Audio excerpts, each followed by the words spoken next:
দেশ ও দেশের বাহির থেকে কালো জাদু তন্ত্রমন্ত্র এসকে চ্যানেলটি এই মুহূর্তে যারা দেখছেন সকলকে জানাই আন্তরিক প্রীতি ও শুভেচ্ছা, আন্তরিক ভালোবাসা। ভিডিওর শুরুতেই জাতিগতভাবে প্রত্যেকটা মমিন মুসলমান ভাই বোনদেরকে জানাই সালাম, আসসালামু আলাইকুম। হিন্দু দাদা দিদির প্রতি আদাব, অন্যান্য সকল ধর্মের প্রতি আন্তরিক ভালোবাসা। তো আজকে যারা আমার ভিডিওটা দেখছেন, যদি মহাব্বতে কাউকে ছুটিয়ে আনতে চান, মহাব্বত করে যদি মহাব্বতের মানুষকে ছুটিয়ে আপনার কাছে আনতে চান, দুনিয়ার বাধা বিঘ্নকে দূর করে সেই ব্যক্তিকে যদি আপনার কাছে একান্তই আপনার কাছে আনতে চান, আজকে তাবিজটি আপনার জন্য। আজকের এই ভিডিওটি আপনার জন্য। যারা মনে করেন ভালোবাসার মানুষকে আমি ভালোবাসি কিন্তু সে আমাকে ভালোবাসে না। আমি একতরফা তাকে ভালোবাসি। আমি তো অন্তর দিয়ে তাকে ভালোবাসি। আমি জীবন দিয়ে তাকে ভালোবাসি। কিন্তু সে তো আমাকে সেরকম ভালোবাসে না। সে আমার সঙ্গে যে আচরণ করে, যে ব্যবহার করে, সেই ব্যবহার আর আমার ভালোবাসার ভিতরে তফাৎ রয়েছে, পার্থক্য রয়েছে। সহানুভূতির ভালোবাসা, আপনি চান আপনাকে সে প্রেমিক হিসাবে দেখুক, একজন অন্য মানুষ হিসাবে দেখুক। কিন্তু সে দেখে আপনাকে ধরেন শ্রদ্ধা বা সম্মানের চোখে। এতটুকুই জাস্ট। কিন্তু আপনি চাচ্ছেন তাকে ভালোবেসে সে পাগলের মতো আপনার কাছে ছুটে আসুক। ভালোবেসে পাগলের মতো সে আপনার কাছে ছুটে আসুক। কিন্তু সেটা না। তার উল্টোটা আপনার সঙ্গে হচ্ছে। ব্যতিক্রম হচ্ছে, আপনি তাকে পাচ্ছেন না। সেই ব্যক্তিকে আপনার কাছে পাচ্ছেন না। কি করবেন? আজকের তাবিজটা আপনার জন্য। যদি কারো মনে হৃদয়ে যদি প্রেমের আগুন জ্বালিয়ে দিতে চান, অন্তরটাকে যদি প্রেমের আগুনে পুড়িয়ে ছারখার করে দিতে চান, তার নাওয়া খাওয়া চলাফেরা সবকিছু যেন হয় আপনার জন্য।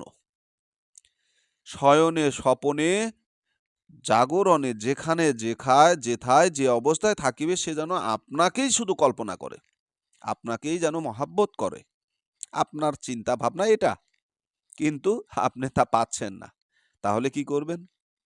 তাহলে যেটা আপনাকে করতে হবে, এই কারণে আপনি যেটা করবেন, এই তাসবিহটি, এই নকশা, এই তাসবিহ আপনার জন্য।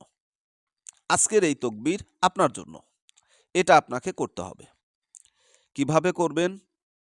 নিয়মটা আপনাদেরকে জানা দরকার। নিয়মটা আপনাদেরকে বোঝা দরকার। তো আসুন আপনাদেরকে আমি নিয়মটা বলে দিচ্ছি। আপনি যদি কাউকে ভালোবাসেন, ভালোবাসার আলো ছড়াতে চান, তাহলে ওয়ার্ক ও আবিদে যে কোনো সময় ডোমরের রস দ্বারা, জগডোমর, জগডোমর তো চিনেন, যদি না চিনেন কারো কাছে জিজ্ঞাসা করে নেবেন।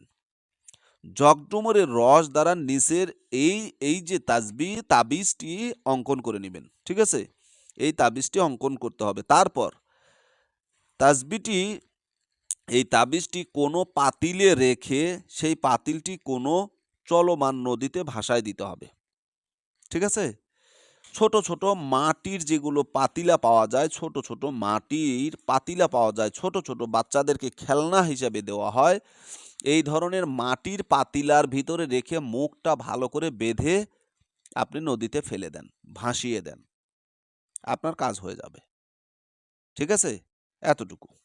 এইভাবে যদি আপনি কাজটা করেন, আল্লাহ তাআলার অশেষ দয়া মেহেরবানিতে আপনার কাজ হয়ে যাবে। তবে হ্যাঁ, একটি কথা মনে রাখবেন, একটি কাজ করার পূর্বে পরিপূর্ণ ইয়াকিন, বিশ্বাস রাখতে হবে যে আল্লাহ চাইলে সবকিছু সম্ভব।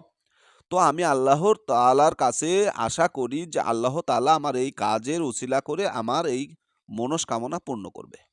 ঠিক আছে? যারা আমাকে দিয়ে কাজ করাতে চান, দ্বিধা দ্বন্দ্ব ভুলে, অনেকের কাছে টাকা পয়সা দিয়ে ধরা খেয়েছেন, আমার কাছ থেকে যদি কাজ করাতে চান, প্রশ্ন রাখতে পারবেন না, হুজুর কাজ হবে কি হবে না, যদি কাজ দেই, কাজ যদি না হয়, এরকম মনোভাব যদি থাকে আমাকে কেউ ফোন দিয়ে বিরক্ত করবেন না। প্রকৃতপক্ষে যদি আপনার বিশ্বাস থাকে, ইয়াকিন থাকে যে হুজুরকে দিয়ে আমি কাজ করাবো, কাজের মালিক আল্লাহ তাআলা, সে তো একজন উসিলা মাত্র। আল্লাহ তাআলার দয়া মেহেরবানিতে হুজুরকে দিয়ে কাজ করালে আমার কাজটা হবে। এরকম মনোভাব যদি আপনার ভিতরে জন্মাতে পারেন, আমাকে কাজ দিন। তাছাড়া মিথ্যা, মানে ওই ফোন দিয়ে আজে-বাজে বক্তব্য, ওখানে টাকা দিয়ে ধরা খাইছি, ওখানে টাকা দিয়ে ধরা খাইছি, এগুলো বলার সময় নাই। এগুলো বলবেন না। বলার দরকার নাই। আপনি পরিপূর্ণ ইয়াকিন যদি আপনি আমাকে করতে পারেন, আপনার আমানত আপনি আমাকে দিবেন, আমানত খেয়ানত যাতে না হয় সে দায়িত্ব আমার। তো ভালো থাকুন, সুস্থ থাকুন। আল্লাহ হাফেজ।